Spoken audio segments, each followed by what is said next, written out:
La vulnérabilité, on peut déjà donner deux définitions. Une première qui est la vulnérabilité ontologique, qui est notre condition de mortel. Nous traversons tous par ailleurs la maladie, le deuil, etc. Donc ça, c'est ce que nous avons en partage. Et puis il y a la vulnérabilité sociale, c'est-à-dire la manière dont la société va accompagner, renforcer ou au contraire amenuiser ces fameuses vulnérabilités.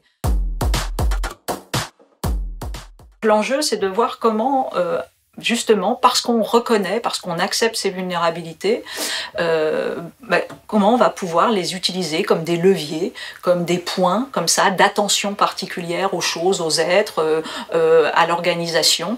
Et à partir de ce moment-là, on va développer des nouvelles capacités.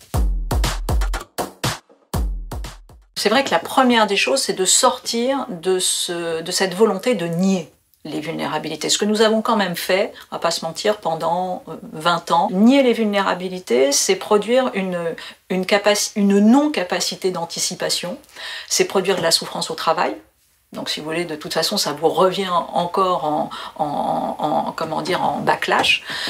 Donc l'enjeu, c'est quoi? C'est effectivement de les identifier, de voir les uns avec les autres, qu'est-ce que c'est, hein, d'avoir une possibilité de les diagnostiquer, et puis ensuite de trouver des outils collectifs, individuels, qui varient selon le métier, les systèmes de production, les systèmes d'organisation, éventuellement avec des tiers extérieurs. C'est toujours bien de mettre un peu de tiers extérieurs dans cette histoire pour justement se décentrer, penser autrement, et à ce moment-là, produire de l'innovation.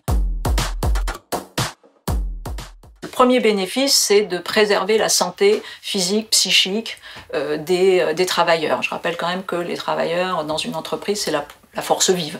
Donc de préserver le caractère résilient des travailleurs, c'est quand même très très important. Le deuxième temps, c'est qu'il y a sans doute un niveau méta où une entreprise, elle identifie aussi des marchés, elle identifie des futurs secteurs. Mais en fait, ce qui se passe dans une entreprise, c'est un peu un micro-laboratoire de la société.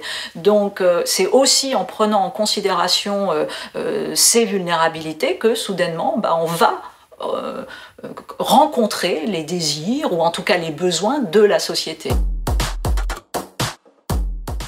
Quand vous interrogez les travailleurs, cette question du prendre soin des vulnérabilités, etc., c'est pas dans une optique d'assistanat ou au contraire d'infantilisation, c'est dans une optique capacitaire, c'est dans une optique pour récupérer du sens, pour restaurer un contrat de confiance aussi avec les entreprises. Et puis pour agir dans le monde, parce que c'est pas comme si le monde allait merveilleusement bien. Le risque, bien évidemment, que rien ne bouge, qu'il y ait un phénomène encore plus de déprotection des uns versus l'ultra-protection des autres, oui, c'est a priori ce qui va se passer.